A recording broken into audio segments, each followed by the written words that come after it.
Dahil wala po akong naisip kung anong dinner namin mamaya, eto napag-isipan kong gumawa na lang po ng corn soup.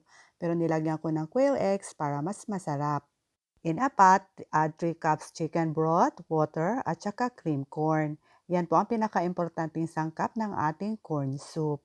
So stir and simmer lang po for 15 minutes. At pagkatapos ay pwede na nating lagyan ng chopped spring onions. Mas madaming onions, mas masarap. So hayaan lang po nating mag-simmer ng mga about 2 minutes. At pagkatapos para medyo lumapot itong ating soup ay naglagay din tayo ng cornstarch. So tinunaw lang po natin ng konting tubig. So hayaan lang nating mag-simmer for 1 minute.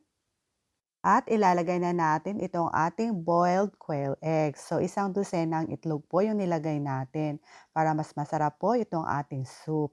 And season with salt and white pepper to taste ayon sa inyong panlasa. At pagkatapos ay nilagyan din natin ng egg whites. Pwede din naman kayong gumamit ng whole egg. May natira kasing egg white na ginamit natin sa paggawa ng puto flan, kaya ginamit ko na, sayang naman po.